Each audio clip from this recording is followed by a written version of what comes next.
Welcome to the Trinity Health IHG Medical Group Wednesday Wellness Series. This presentation is titled Living Longer, Moving Better, Physical Activity Through a Lifestyle Medicine Lens. And our presenting providers are Trinity Health IHG Medical Group Family Medicine and Lifestyle Medicine physicians Robert Brakey and Alberto Nassif, and Health and Wellness Manager RJ Meske. Dr. Nassif sees patients at the recently launched practice, Lifestyle Medicine Premier Care in East Brighton, and Dr. Brakey sees patients at Lifestyle Medicine Premier Care in Arbor Park. Welcome. All right. Welcome. Thank you so much, Allison. Thank you, everybody, for joining us on this cold winter night. If you're watching on the recording in July, you'll probably remember January 28th. That was like 8 degrees or so. But we're here warm and ready to give you all some updates on exercise and lifestyle medicine. I'm Dr. Bob Brakey. I'm the medical director for the Center for Lifestyle Medicine at IHA Trinity Medical Group. And I've been doing the lifestyle medicine now for 44 years. It's an honor to be here, and we thank you for joining us. I'll have my colleagues briefly introduce themselves as well. Dr. Nassif. Hi, I'm Alberto Nassif. I'm in East Brighton, and I am loving doing lifestyle medicine. Patients love it, and it's an amazing journey for all of us. I'm so happy to be presenting for you all. All right, thank you. RJ? Good evening, everyone. My name is RJ Meske, obviously, and I'm the Health and Wellness Manager. I work to support our lifestyle medicine program, and I also serve as the exercise specialist for our lifestyle medicine Premier Care practices that both of these two physicians operate out of. All right. So our topic tonight is exercise, physical activity, longevity, and optimal wellness. Our format tonight will each be presenting about 15 minutes over Dr. Nassif and I giving some of the why and the what, and RJ will give us a lot of the how and the kind of practical application. Now we'll have time at the end for questions. So without further ado, let me move to the screen and full screen. And I'll turn it over to you, Dr. Nassif, to launch us with part one. All right. So let's start with talking a little bit about lifestyle medicine, simple, powerful therapy, including the wonderful 6 pillars of lifestyle medicine: nutrition, sleep, exercise, substance abuse, stress management, healthy relationships. We do that every day with our patients. We ask them questions about it, see how they're doing, and we delve deeply into them and then give them great advice, hopefully. Next. So these pillars are so important, and today we're going to really focus on exercise. Exercise, regular and consistent physical activity, is an essential piece of an optimal health equation. You know you got to do this. Next. So let's talk about the other pillars, because we have to remember that all the pillars are synergistic. Just doing exercise by itself is going to do some good, but doing everything together, it's like having a salad with only one ingredient. You need to add other ingredients to make it really pop and to really do what it's supposed to do, which is to make you smile and feel good. Let's talk about sleep, nutrition, substance abuse or avoidance of noxious substances, stress management, and healthy relationships. But regular and consistent physical activity is the essential part. Next. So what if I had an amazing breakthrough for all of you? That scientists have discovered a revolutionary new treatment that helps you live longer, enhances your memory, makes you more creative, makes you look more attractive, makes you slim and lowers food cravings, protects you from cancer and dementia, enhances athletic performance and boosts your energy, wards off colds and the flu, lowers your risk of heart attacks, strokes, diabetes, dementia, makes you feel happy, less depressed, and less anxious. What would you say to that? Next. Hey, exercise. That's the amazing breakthrough. Next. So if exercise could be packed into a pill, it would be the single most widely prescribed and beneficial medicine in the nation. That's from Dr. Robert Butler. And you could see that joke, the exercise pill. Wow, amazing. Everybody would be on it and things would change. Next. So there I am with my son, Nick, on the left, and that's me on the right. And in the middle is Vladimir Vasiliev, one of in fact, the top instructor in the world for a Russian martial art called Sistema. I'll tell you a little bit about myself. I grew up in the Detroit area. I went to a Catholic high school. I wrestled in high school and in college. And then I decided to do Taekwondo. I've always liked the martial arts. I always found that it was a combination of training for your body and training for your mind. And along the way, about 10 years out from all my collegiate wrestling era and my Taekwondo area, where, by the way, I did travel with the U.S. Taekwondo team as a team physician and went to Puerto Rico to the Olympic trials. I stopped doing Taekwondo because the jump spin kicks hurt my knees, so I stopped doing it. But then I found this Russian martial art called Sistema, and lucky for me, one of the best instructors in the world is in Toronto, which is just 4 hours north of the Detroit area. So I went up there, took a seminar. I wound up on my back most of the time looking up, wondering what happened because these guys were so skilled. Next. Next slide, please. Yeah. So this is one, I started in 2013, so I've been doing this for about 12 years. I'm actually an instructor. I've become an instructor for them.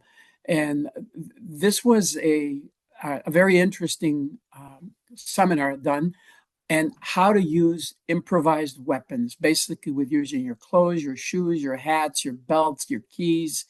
It was pretty amazing, learned a lot.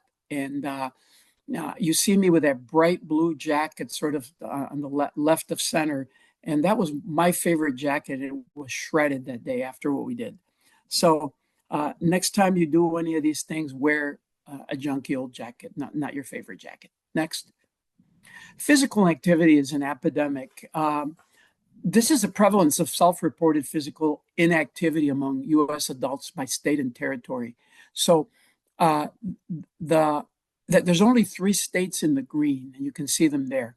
But as you go down, there's less and less activity. And unfortunately, the U.S. as a country is very inactive. And that has to change because it's really going to help our collective health. Next. This is a photo with the wonderful Dean Ornish and his wife. And there I am with Dr. Melissa Sunderman. We were at a conference, and Dean Ornish in 1990 came out with an article that when I read it, I really didn't believe it because we were never taught this in medical school. Exercise as a cornerstone of heart disease prevention and reversal.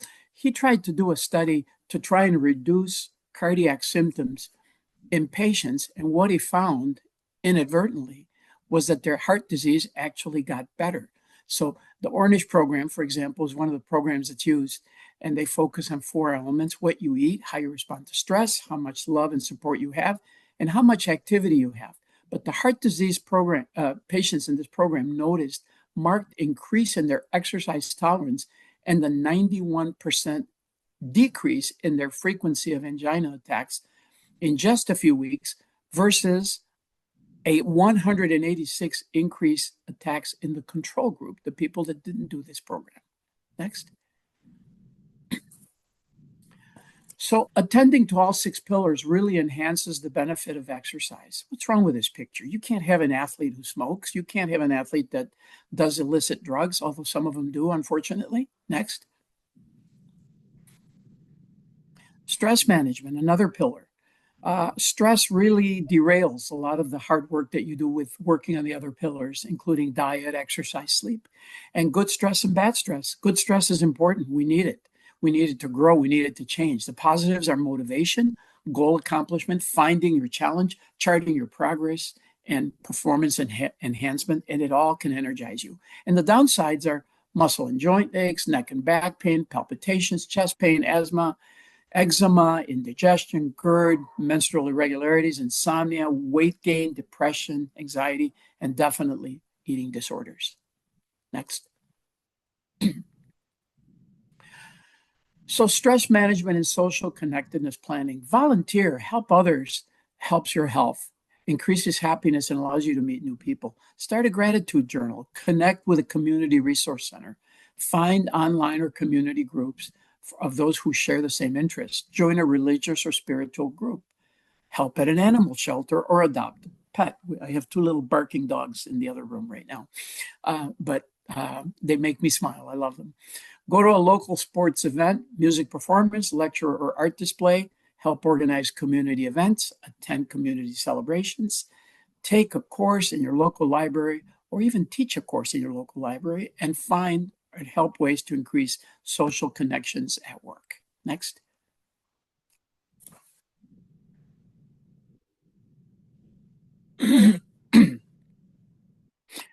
So quality sleep is super important. About 16 years ago, scientists found a structure in the brain that had never been discovered before, because it's a structure that flattened out completely flat. And when they did autopsies, they just would never see it. It's an area that was full of fluid, and it was part of what's called now the glymphatic system. Quality sleep supports function and performance and storing muscle memory, prioritizing and adding context to experience, enhancing immune function, quelling inflammation because it does send signals reducing inflammatory cytokines, and fostering repair time. Now, the glymphatic system, let me tell you a little bit about that. Imagine, well, it's a bad example, but I'm going to give it to you anyways. Imagine that everybody in your family uses your toilet, but it can't get flushed until the middle of the night one time, or up to 4 times, let's say. Let's say that system was broken. It would be a very bad time in your house if that toilet was unable to be flushed. The glymphatic system takes remnants of messenger molecules and of substances that are used to transmit information back and forth. And it breaks them down and it throws them into the glymphatic system. The glymphatic system then breaks them down further and recycles them while flushing out all that, all those broken molecules, for reuse in the brain for connections. When the glymphatic system is not working, people feel terrible. They're tired. They can't think clearly. So all the things that you see on the slide are related to not getting enough REM sleep, i.e. in sleep disorders. And the one that always comes to mind is obstructive sleep apnea. Next. So this is an interesting study done by or mentioned in Matthew Walker's book, Why We Sleep. For me, this is I think the best book on the importance of sleep. It was written in 2017. Dr. Walker has a wonderful video on TED Talks that you can watch for free, and it's called Sleep is Your Superpower. It's very good. But more than 8 hours of sleep versus less than 8 hours of sleep for NBA players. Look what happens to their performance. The ones that get more sleep, 12% increase in amount in minutes played, 29% increase in points per minute, 2% increase in 3-point percentages. Those are important. And 9% increase in free throw percentage, another important thing. Reduce increase in turnovers and much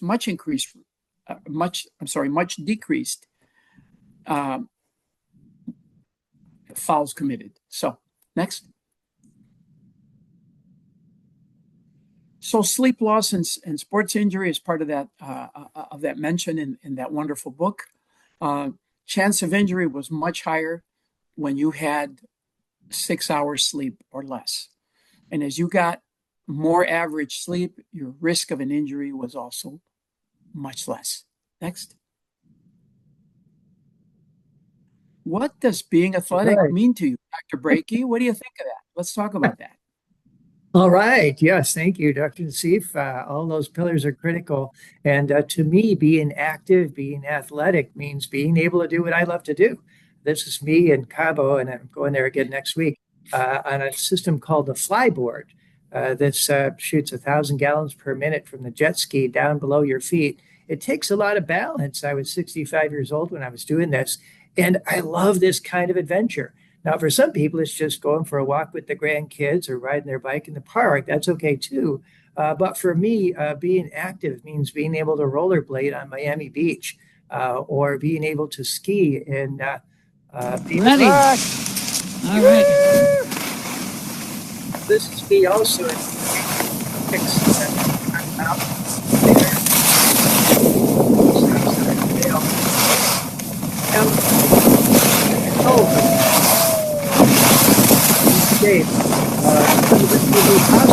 Oh, there's the shadow from my cousin trying to keep up with me. I'm looking around here to make sure she's keeping up with me. Then she's not. There I go down. So I love to be active. I love to enjoy all that life has to offer. Again, different things for different people, but that was beautiful. So to me, life, adventure, exercise are a big part of that. So what is keeping in shape? What does exercise and the other pillars that go with it help us to do? It's whatever you want. And especially partly in order to do what you want to do, you got to stay alive. In this landmark study in 1989, they found that higher levels of fitness would delay all-cause mortality. That means death, premature, mainly due to lower rates of heart disease, stroke, and cancer. So key indicator here, we can stay more active, we can stay alive. And importantly too, the first part's the most important. So what this shows is people in low levels of exercise, number 1, to high, number 5. And you see the biggest step is going from couch potato nothing up to just doing something. Marked improvement and decrease in all-cause mortality from sedentary to moderately active. Again, continued benefits. Here it is a little more summary form. Amount of disease and illness on a 1 to 5 scale goes down dramatically, just going from a 0 to a 1. You still get additional benefits going to 2, more benefit 3, more benefit 4. You get more as you go up to the highest levels. But the key message here is get off the couch and get moving, do something. And RJ is going to cover this in more detail in his section.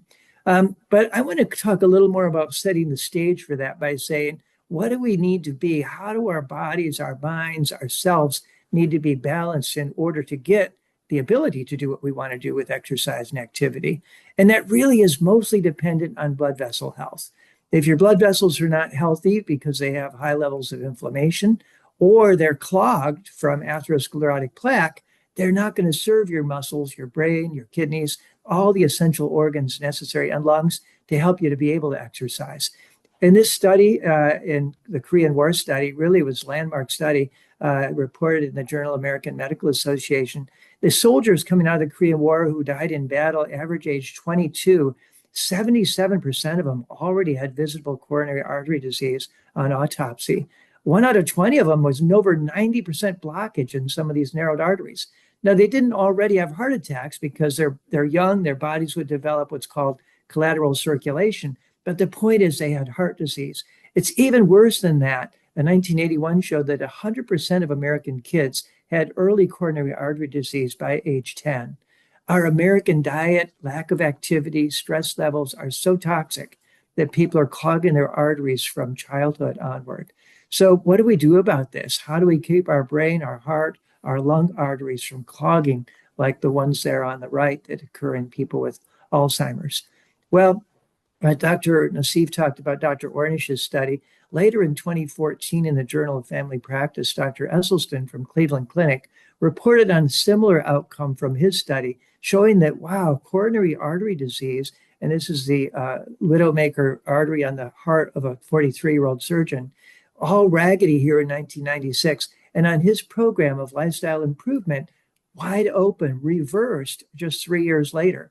How did he accomplish this? Well, we have to see that the blood flow gets compromised from damage, from inflammation, from free radicals.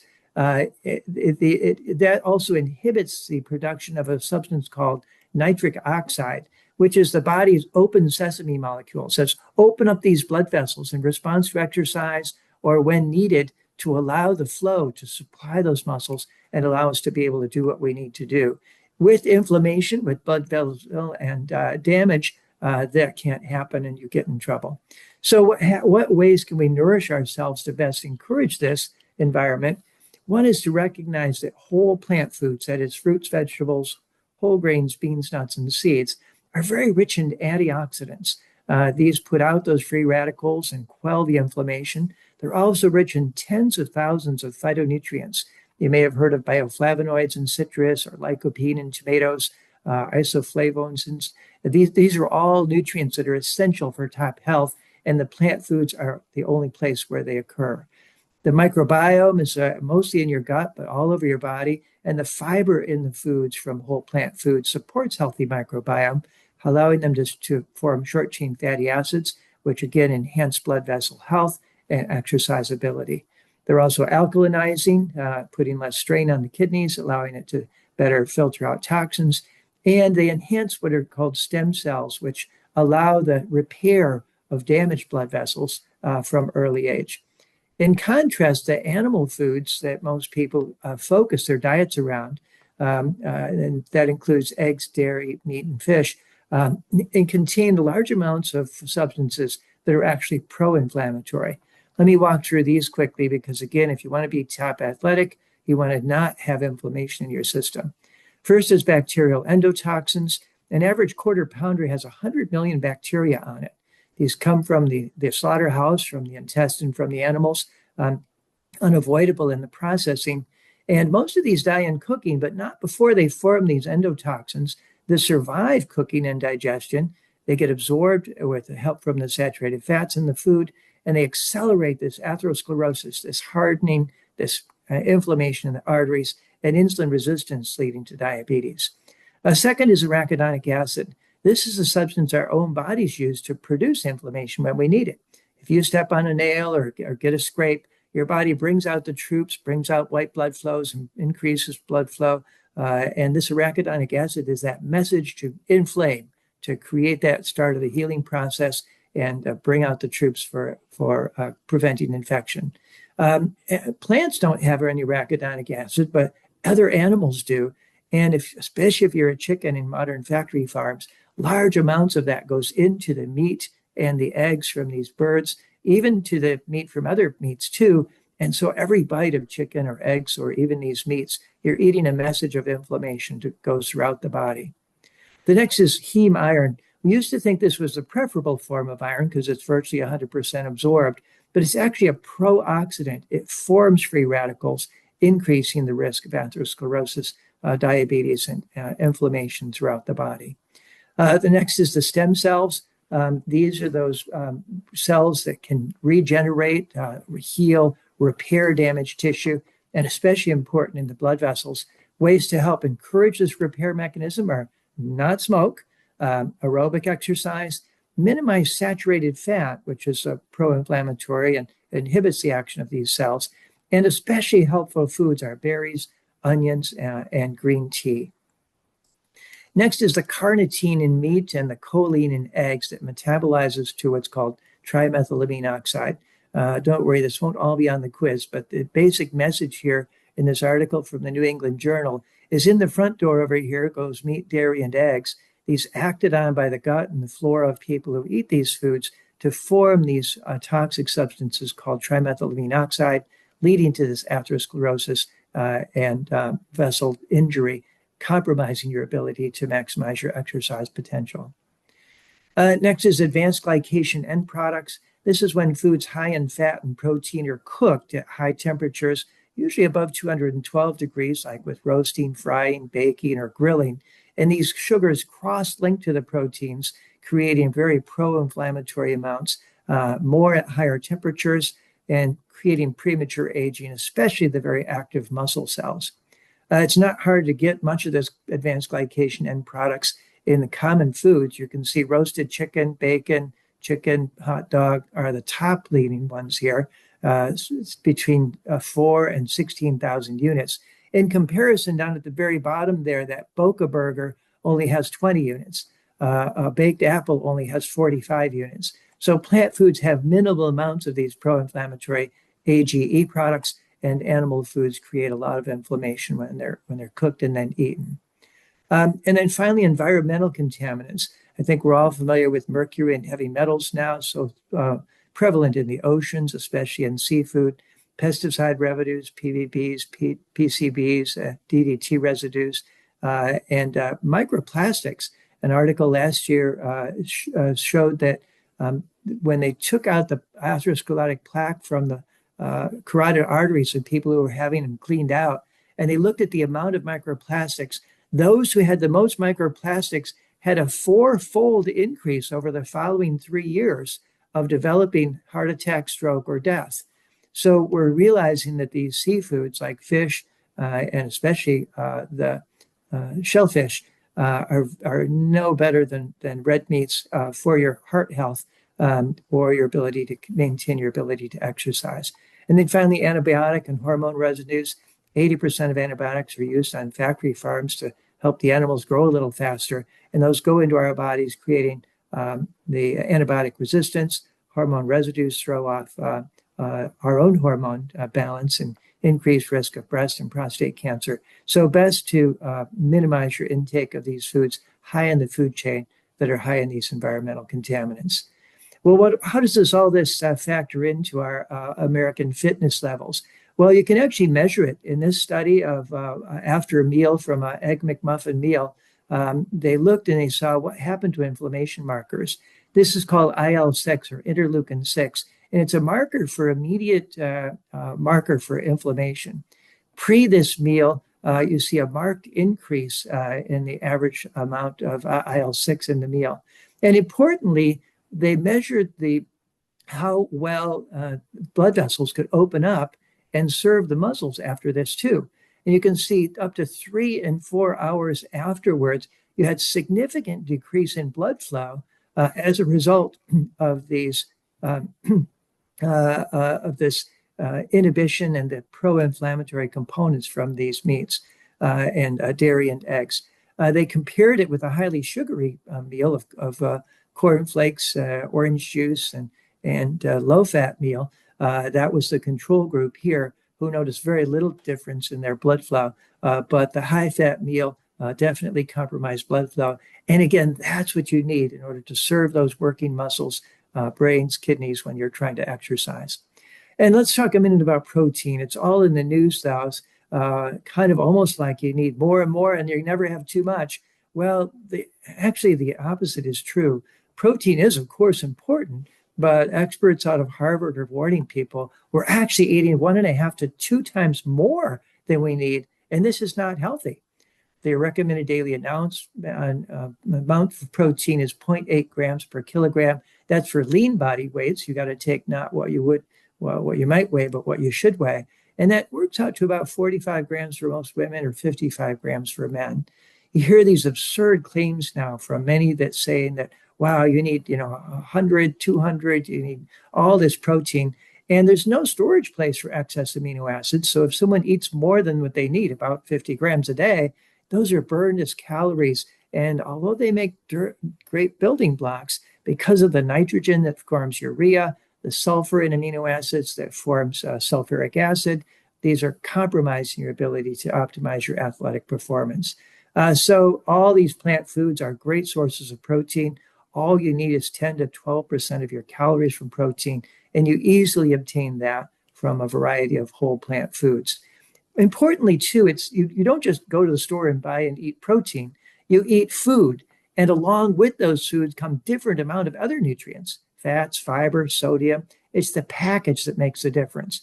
And from plant sources, you get a large amount of clean burning, optimal fuel in the form of complex carbohydrates and lentils, broccoli, apples, abundant antioxidants to help quell inflammation, fiber to nourish your microbiome, tens of thousands of phytonutrients to support health and immune function, healthy fats in the form of polyunsaturated and omega-3 fats, rich in vitamins and minerals, and a good balance of the macronutrients. In contrast, we talked about how animal foods come with those endotoxins, minimal or no antioxidants in egg beaters, no fiber, no phytonutrients. Phyto means plant, so those are plant-derived. They often have the saturated and trans fats, which are the more atherogenic, harmful fats, and the choline and carnitine that turns into TMAO, heme iron. So it's a protein where it comes from does make a huge difference. And this is a key take-home point for health. Swap your animal protein for a plant-based protein. Beans and whole grains are your main sources, but vegetables and fruits are also, and nuts and seeds are also good. My wife heard a good one on the podcast today. 9 pistachio nuts equals the same protein as 1 chicken breast. You can easily meet all your protein, all 8 essential amino acid needs. But wait, what about the elderly? What about elite athletes? They're, again, putting out propaganda now to show. And indeed, it's true. Like in many things, a kernel of truth. For the elderly, we do recommend 1 gram, but add an extra serving of legumes a day. And remember that the key difference for preserving bone and muscle mass is not how much protein or what you eat, it's resistance training. And RJ is going to come to that. For elite athletes, also, you do need more, 1 to 1.6 grams per kilogram, but it comes along with increased calorie consumption. If you're an elite athlete like RJ burning 4 to 5,000 calories a day, that extra calorie amount comes with 12 to 20% protein in the form of plant foods, and you're naturally going to get a higher number of grams of protein and easily meet that 1.6 grams per day. So yes, you do need more, and it comes with it. Especially important, though, for performance is that they come from whole plant foods versus animal. A great documentary is called The Game Changers from James Cameron. He knows how to make movies. He did Titanic, Avatar. Highly recommend this. If you search it, you'll see where to see it. And documents the athletic performance from some of the world's most elite athletes from a range of strength, endurance, and performance athletes, and how they're getting and creating lifestyle medicine approaches that we're talking about. So on protein, everybody's thinking that you need lots of chicken and eggs and salmon to help yourself work out more and be healthier and have better athletic performance. But as Mark Twain said, it ain't what you don't know that gets you in trouble. It's what you know for sure that just ain't so. So this is not what the science shows. Don't listen to the propaganda you're hearing about eat lots of protein, especially animal protein. It just ain't so. A couple of real life examples. Theo Reddick spoke at a conference. My wife and I got a chance to interview him afterwards. And he said, after I went vegan, I just felt so much better. He said, I don't know if most people realize how much you get beat up in the NFL, especially being a running back. And he said, it used to be I'd do a game on Sunday, and it would take me till Wednesday to start feeling like a normal person again. So after I started eating whole food plant-based, he said, by Monday, I was feeling much better already. And by Tuesday, I was back to full workouts. So that's one of the things, improved recovery time because of lower inflammation and better blood flow that helps people to do better. So American College of Lifestyle Medicine, all these pillars are important, and this will help you to maintain your optimal performance as well as functional ability well into your elder years. I like the analogy of this tree growing in a healthy soil with nutrients, moisture, and water. It's going to go much stronger and healthier than the other side. Similar for a human being. Over on the left here with a whole food plant-based lifestyle, managing stress, you'll develop an environment that's rich in antioxidants, healthy microbiome, that's alkalinizing and balanced nutrients, leading to the trunk of the tree here that is strong blood flow and low inflammation, healthy organs, vitality, wellness, independence, and freedom. Unfortunately, most people's roots are down here in the lower right with processed and animal foods, sedentary lifestyle, chronic stress, leading to an imbalanced microbiome, lots of oxidative stress and free radicals, insulin resistance or prediabetes, low blood flow, chronic inflammation, organ dysfunction, fatigue, Alzheimer's, diabetes, stroke, depression. So good news, you have control over which side of this roots you choose, which is then going to grow into the kind of human, the kind of tree you want to see on the top. Pay attention to your roots, and the rest will follow. One last story, my friend Eric Poppy, his wife Teresa Poppy is one of our key lifestyle medicine physicians in the IHA group, head of our primary care and lifestyle medicine division. And Eric is an elite athlete, a runner. He, about 11 years ago, decided to go plant-based in his eating and cut way back on alcohol. And wow, his performance improved, his times, his ability, most importantly, his enjoyment, his sense of well-being, his ability to kind of spend time doing what he loves doing. That is getting out in nature and enjoying all that it has to offer. So real life examples, and we as lifestyle medicine providers see this all the time. Real people getting real results inspire us to continue to see how we can help you in the same kind of way. Speaking of inspiring athletes, I'll turn it over now to our program director, RJ. RJ, let me stop share so you can take control of your slides and tell us your personal story of being an elite athlete and how it works for you. Thank you very much, Dr. Brakey and Dr. Nassif, for setting the stage. And good evening again, everyone. There's a lot that can be said about that, and I appreciate that the providers really kind of discussed the importance of physical activity, but also all of these things that go into it. As Dr. Brakey said, we're really trying to cultivate the healthy soil to set up the foundation to make exercise and physical activity easy. As you can see from my slide here, a lot of us are aware that physical activity is good for us. Sadly, just that knowledge does not, always lead to those type of behaviors that we, are so seeking after. I spent many years in the fitness industry. I served as a personal trainer many years ago. And I remember one young woman who worked with me 2 to 3 times a week for 2 years. She lost over 100 pounds, had just achieved just amazing results. And I departed that role to take a leadership role in the company. And she no longer, trained with me, and she kind of lost that accountability partner. And sadly, years later, I came across her, and she had regained all of that weight. And so she knew what to do. She had worked and she had put in the work, but she just hadn't built it into her lifestyle. So I do want everyone here today to leave with the understanding of what you should be doing, but I also want to share how we can actually make this fit into our lives and make it something that we enjoy to do. So let's talk quickly about the guidelines. The most important guideline from the 2018 physical activity guidelines for Americans is to move more, sit less. This is guideline number 1. So whether that's moving frequently at home, taking breaks when you're watching TV, parking further away, we'll talk a little bit about that. But the goal is that there really isn't a minimum amount of movement that we know helps improve health and well-being. So find opportunities to move. The other 2 primary guidelines are aerobic activity and muscle strengthening. And we'll dive a little bit deeper into these, but really we want to achieve at least 150 minutes a week of moderate activity, and we want to be doing muscle strengthening 2 days per week. For our older adult population, 65 plus, we also want to do what we call multi-component training. And what that means is doing a combination of strength training and aerobic training in the same setting, as well as incorporating balance training.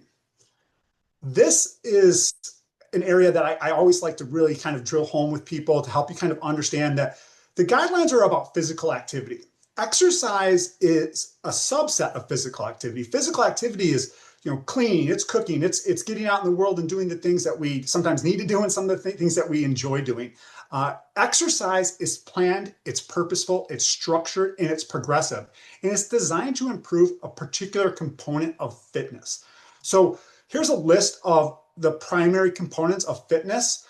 We have our health components. These are really the drivers of our health and our longevity, but we also have skill components that help us find joy in activities and doing the things that we love. The guidelines mostly focus on muscular fitness and cardiorespiratory fitness. Those have the strongest association between all-cause mortality, improved quality of life. So really want to focus in on what those recommendations are. So when it comes to aerobic activity, these are the things that you really should focus on in terms of the what should I be doing. So we want to make sure we're getting at least 3 to 5 days per week, moving while we're still moving more and sitting less. The intensity, there's so much flexibility here. You can focus on just moderate walking, for example, 3 miles an hour or more, or you can go for a run. There's really a way that you can mix and match it to fit your needs and what your current fitness level is. There's no minimum amount of time that you need to do it. So if you only have 2 minutes here and 4 minutes here and 10 minutes here, that's okay. But what we're trying to do is move rhythmic movements like walking, running, jogging, rowing, swimming, And we want to accumulate that 150 to 300 minutes per week. When we progress it, we want to do so safely. So it's better to increase time, then frequency, and then intensity to protect our body and to avoid burnout. A lot of questions come around, well, what is moderate intensity? What is vigorous intensity?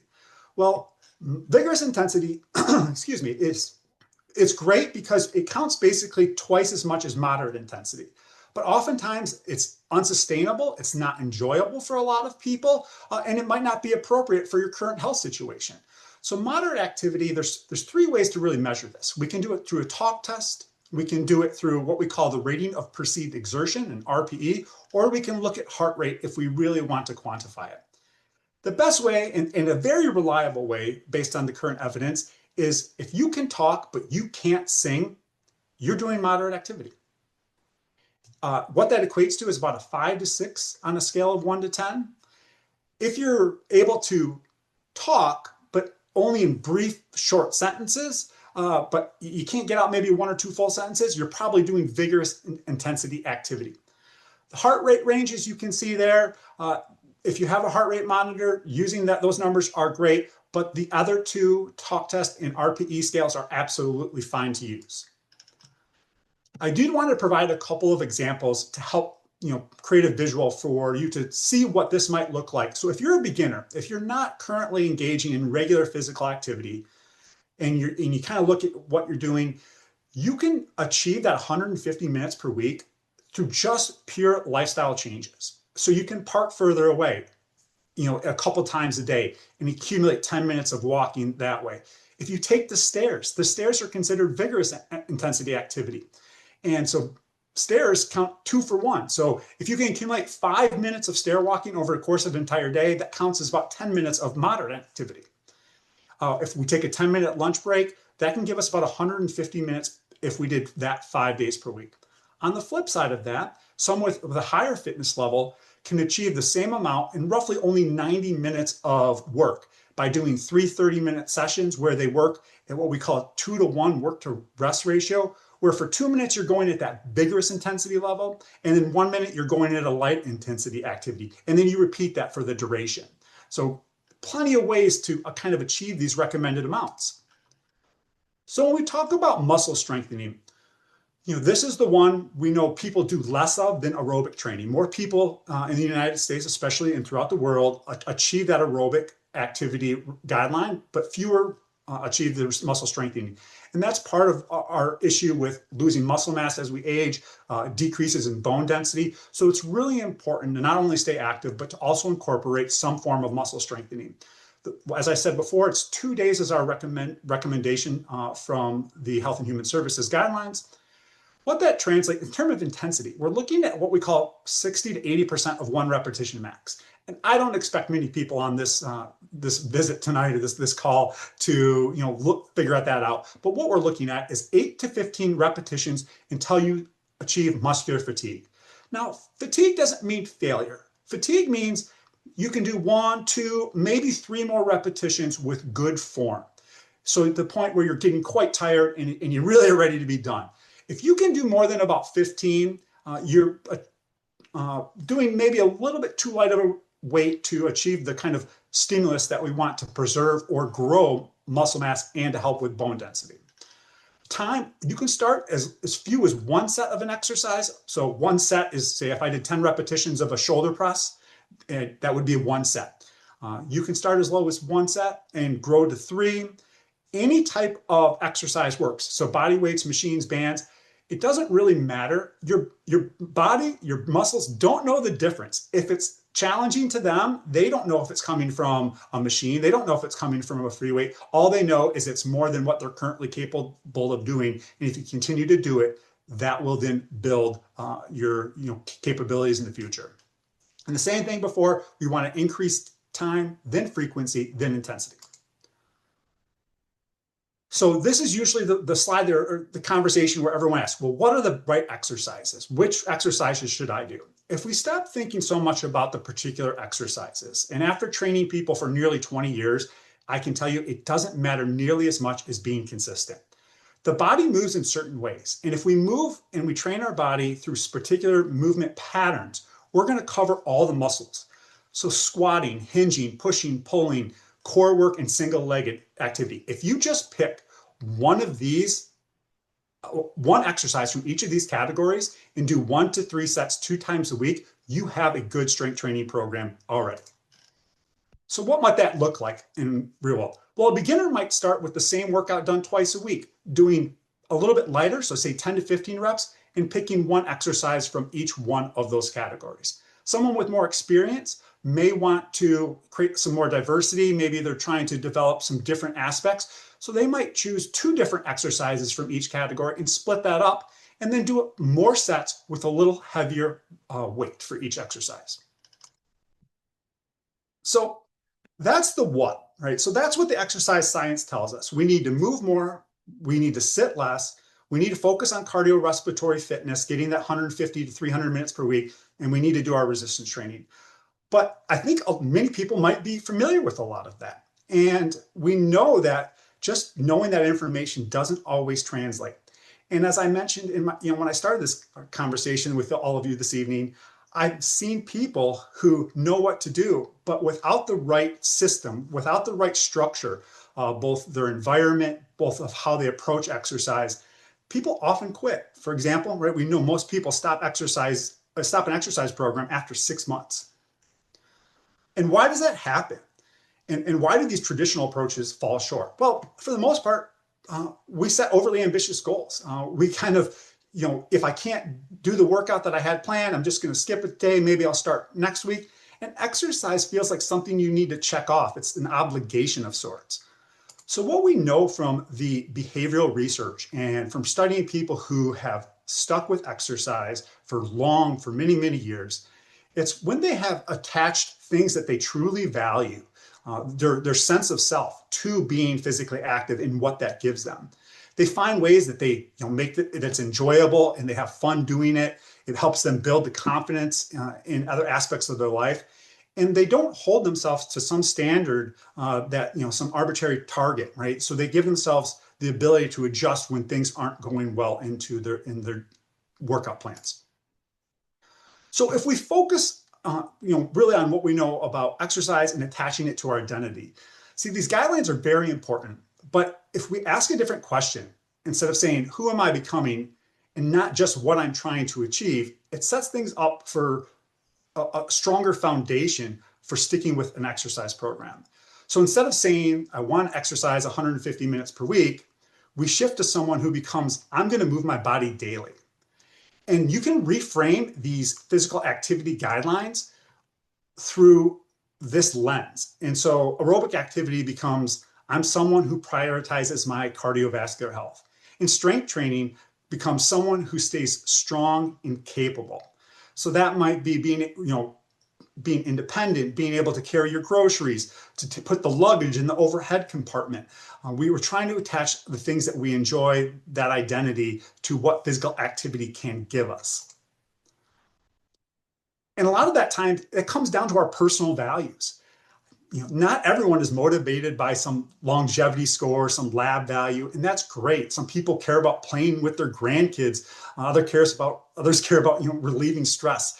Connect to the guidelines to what you value. And it's a very helpful exercise when you're trying to begin an exercise routine.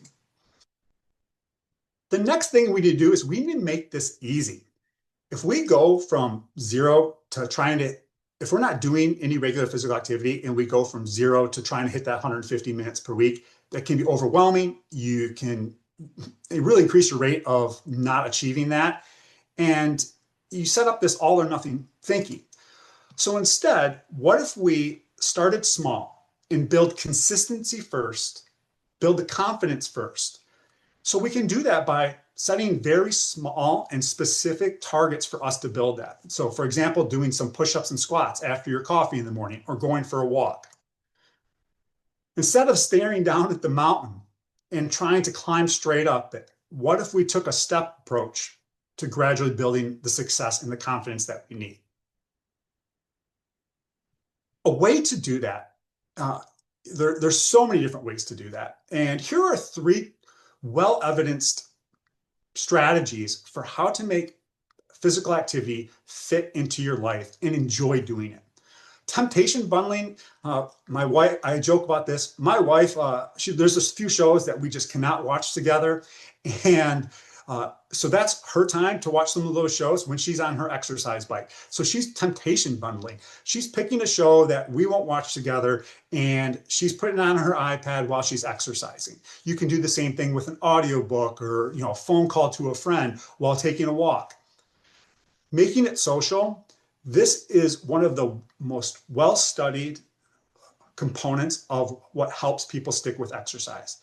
So whether that's group exercise classes, whether that's joining a rec league, having just an accountability partner, these can tremendously strengthen your ability to stick with exercise in the long term. And then ultimately, you have to enjoy doing it. So explore, be curious, try different types of exercises. If you've tried the gym and it didn't work for you, maybe try the social piece of it. Maybe try the temptation bundling. Or like Dr. Nassif, he found martial arts. That was something that he loves and he is stuck with, not only for the physical aspect, but for that social connection piece and the competency that it helps him build by developing new skills. A couple great examples here. On the left, that's my cycling team. I've spent years cycling with this group of individuals. That's us after we won a team competition in a local race. On the right, that was back in my personal training days. I'm there in the middle, cultivating a group and building a tribe of people who enjoyed and had fun while exercising. And let me tell you, that class that those people just went through was grueling, but look at those smiles. It's about building that community. As we close things up, I do really want to emphasize how important it is to think about physical activity and exercise as something that you're doing for yourself, and that it is something that has so much flexibility into it that there's no such thing as a bad workout. There's no such thing as too little exercise for improved health. If you're doing something, it counts. So for example, if you plan to do something and you have it scheduled and for some reason life gets in your way, instead of establishing this all or nothing thinking that, well, if I can't do the whole thing, it doesn't count. What if you paused? What if you thought about, what can I do right now? What's the next best option?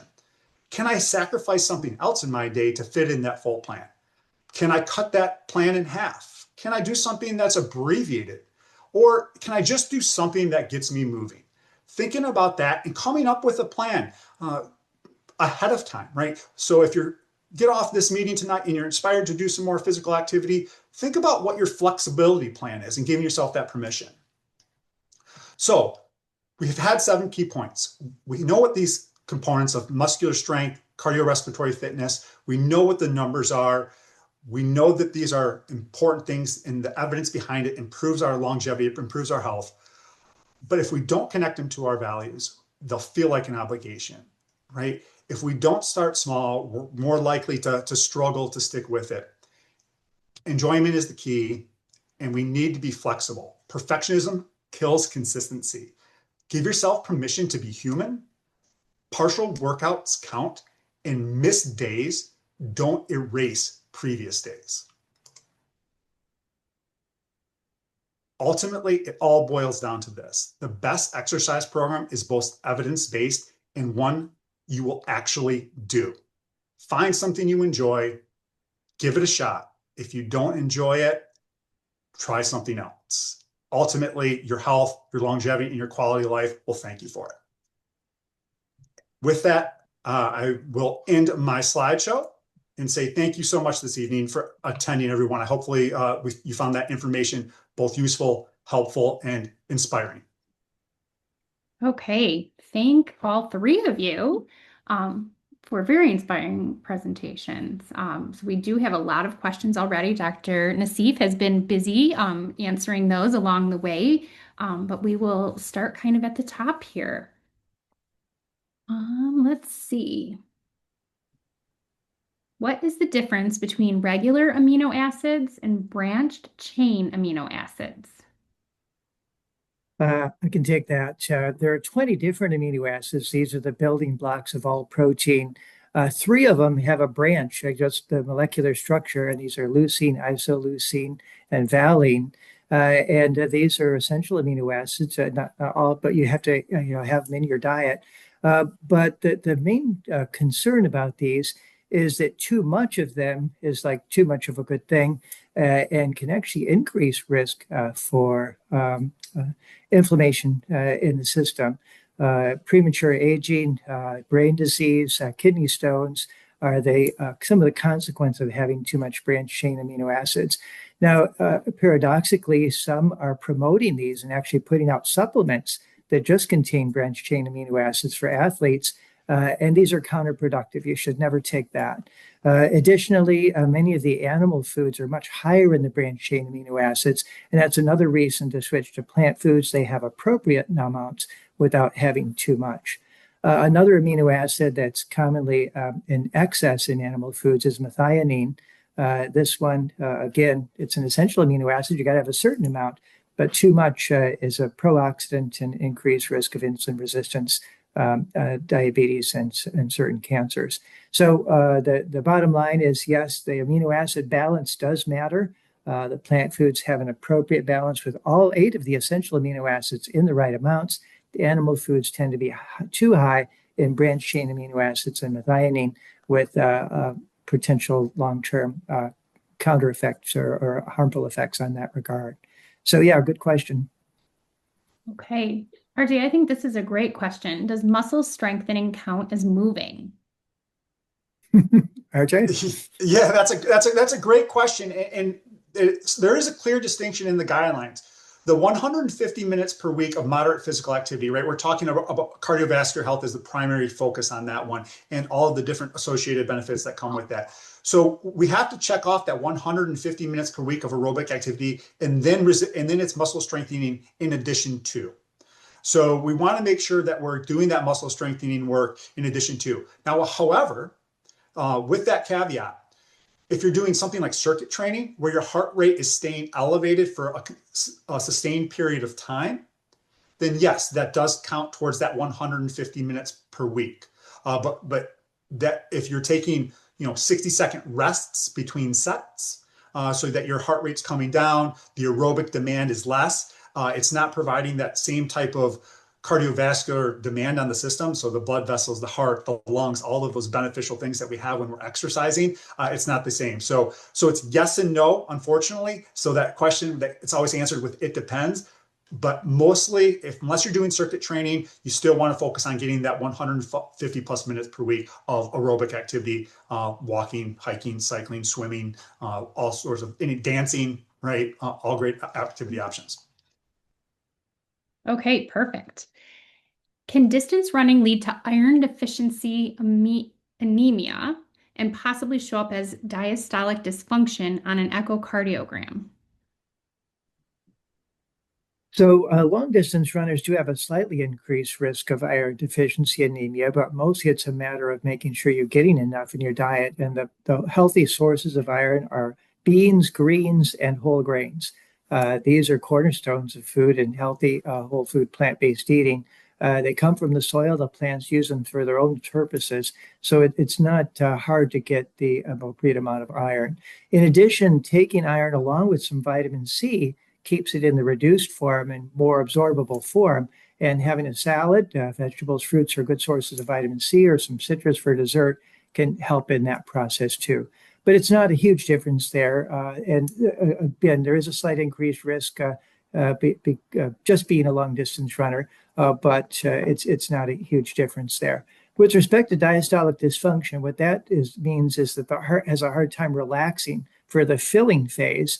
And that's important if the heart is stiffened. Contrary to what this person's asking, runners commonly have a better diastolic function because of the aerobic fitness that it puts on the heart. It's improved. Now, sometimes ultra marathoners, and RJ, maybe you have a comment, some people who are like super duper hardcore athletes might develop a rare form of a stiffening. But I wouldn't think that if you've got some diastolic dysfunction, that's not your main concern. RJ, any comments on that, or Alberto? Now, you mentioned that we're talking about foot strike hemolysis, right? Which is, due to the repeated foot strikes on the ground. There's an association in distance runner and that. But as Dr. Breaky already mentioned, really you just counteract that through those dietary interventions to ensure that you are, consuming the appropriate nutrients to offset that. But you do have to be racking up quite a few miles to be a victim of foot strike hemolysis. Okay. What do you recommend as a priority if I'm feeling that both the nutrition piece and the exercise piece are too overwhelming? Will coaching help? I think coaching is a great place to start. Dr. Cease, go ahead. Yeah, I was just going to say that coaching is a great place to start. One of the things you can do is if you have a group of friends that some of them exercise and some of them don't, talk to the ones who exercise and say, can you give me a little push? Can you talk to me a little bit? But really, you might be biting off more than you can chew right now. So recommendation, start slow. If you can't walk around the block, go out of your front door, turn right, walk 10 minutes, and then walk back. Hey, you did something. Use exercise bands. Maybe during commercial breaks, while you're watching TV, get up and dance. Put on some music and conduct with the orchestra. Conductors live 2 years longer than other people. They're flapping their arms around, right? And you can do all kinds of other stuff. Be creative. Cardio drumming works. Hula hoops, or working around your yard. It does not have to be exercise. As far as diet, start slow. It's always harder to remove stuff from your diet. So the easiest thing is to add things that you like. So do you like berries? Do you like fruit? Yeah, add those. Do you like certain vegetables? Yeah, add those. Saute them, with a little broth. Start adding them to your meals. And then eventually you can start subtracting some of the bad things. But adding a lot of times has a different psychological kind of effect as opposed to taking away something. Okay, so there are a couple questions about plant-based diets and what if I don't like plant-based foods? What if I have a gluten intolerance? Are there options for people who are not so sure about starting a plant-based diet? Well, I'd say, start gradual. Think of things you currently like and how you can make them more plant forward. For example, you like spaghetti and meatballs. You can use a whole grain spaghetti or a legume based like red lentil noodles or banza chickpea noodles. Use your say marinara sauce and just put mushrooms instead of meatballs. Increase your vegetables, broccoli in there, cauliflower can be good. You like pizza, just use it, just make lots of vegetables, eliminate the cheese.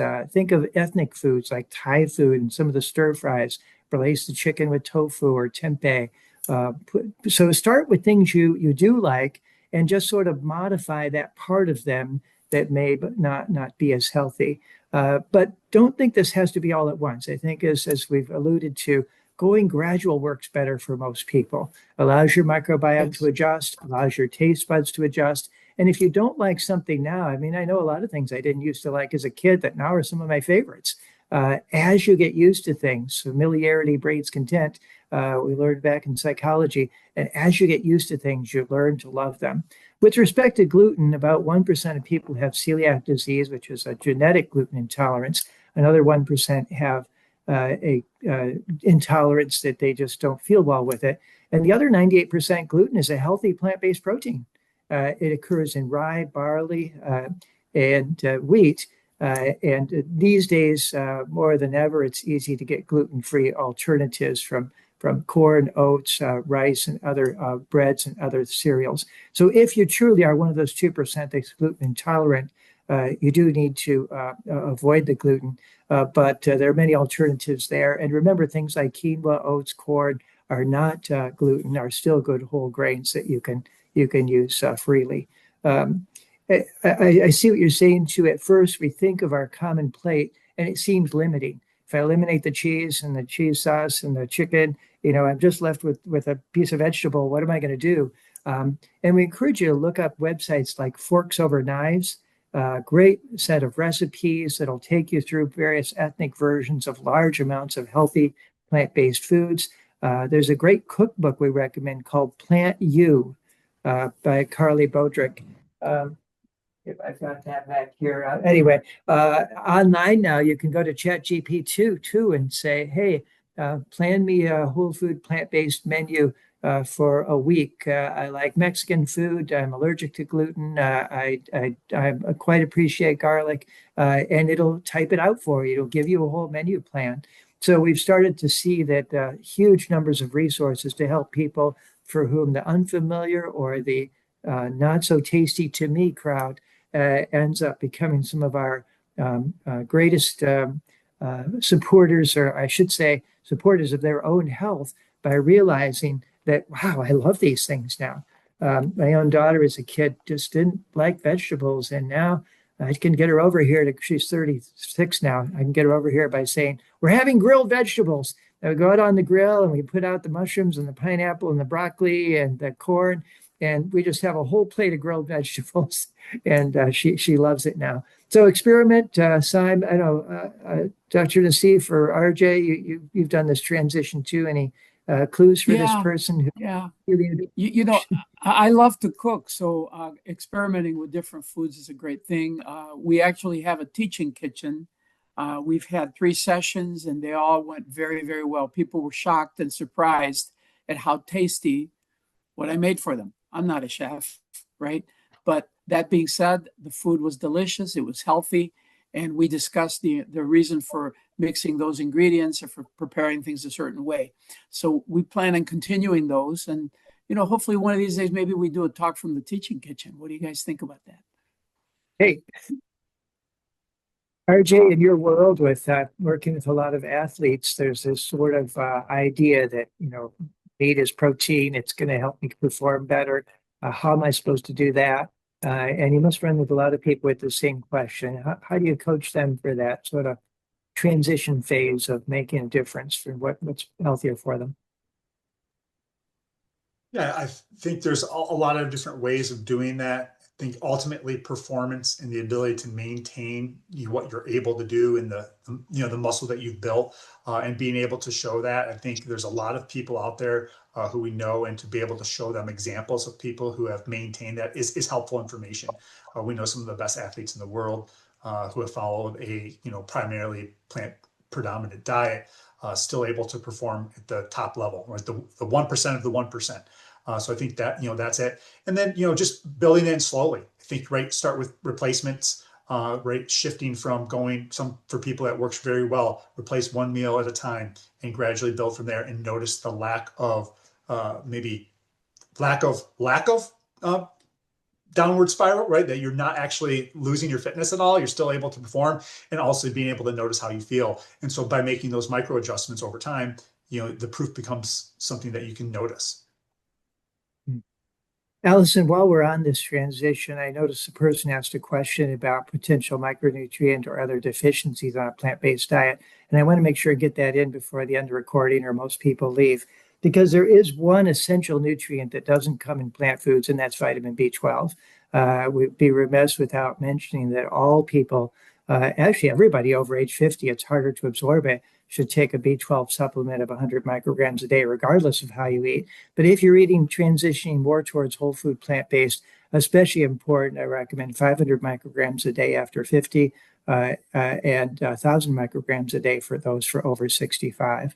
The B12 doesn't come from plants or animals. It comes from bacteria.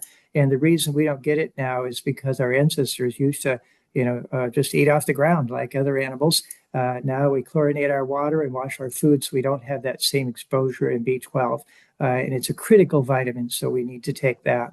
Vitamin D is not so much a vitamin, it's a hormone, and we live in Michigan without a lot of sunny days, so we recommend 2,000 units a day of that too, because of where we live. If you move to Hawaii, you can skip that, but here it's a good idea. The omega-3s they mentioned, and these are prevalent in ground flaxseed, hemp seed, chia seeds, and walnuts. And we do recommend a daily kind of tablespoon or 2 of ground flaxseed.